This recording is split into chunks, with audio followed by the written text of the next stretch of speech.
সজীব ওয়াজেদ জয়কে অপহরণ করে হত্যার ষড়যন্ত্রের অভিযোগে করা মামলায় দৈনিক আমার দেশ পত্রিকার ভারপ্রাপ্ত সম্পাদক মাহমুদুর রহমানকে কারাগারে পাঠানোর আদেশ দিয়েছেন আদালত। রোববার ঢাকার অতিরিক্ত চিফ মেট্রোপলিটন ম্যাজিস্ট্রেট মাহবুবুল হকের আদালতে তিনি আত্মসমর্পণ করেন। মাহমুদুর রহমান জানান, তিনি আইনিভাবে এই মামলা মোকাবেলা করবেন।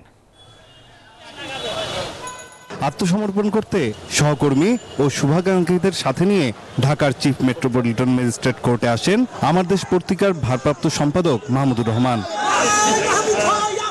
অনাকাঙ্ক্ষিত ঘটনা এড়াতে আদালত চত্বরে সেনাবাহিনী ও পুলিশ ছিল বাড়তি সতর্কতায়। এদিন আদালতে প্রবেশের আগে তিনি গণমাধ্যমকে জানান, মিথ্যা মামলায় তাকে সাজা দেয়া হয়েছে। আইন যেটা আছে বাংলাদেশে, সেই আইন অনুযায়ী আমি কার্ডে সারেন্ডার করব এবং আমি লড়াই অব্যাহত রাখব।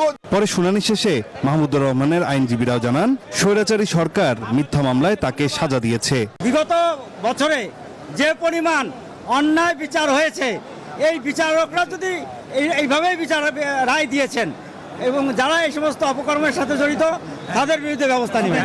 জামিন আবেদন না করে আত্মসমর্পণ করলে আদালত তাকে কারাগারে পাঠানোর নির্দেশ দেন। আমরা আদালতের কাছে তার জামিনের প্রার্থনা করি নাই, তাকে জেলে পাঠাবার কথা বলেছি।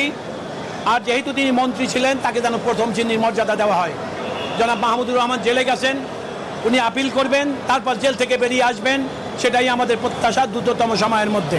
সাজা দেয়া বিচারকের সমালোচনা করে আইনজীবীরা জানান, গত 15 বছর হাসিনা সরকারের ইচ্ছে মতো চলত আইন আদালত ও বিচার কাজ। নাইম আল চিকো, নিউজ 24, ঢাকা।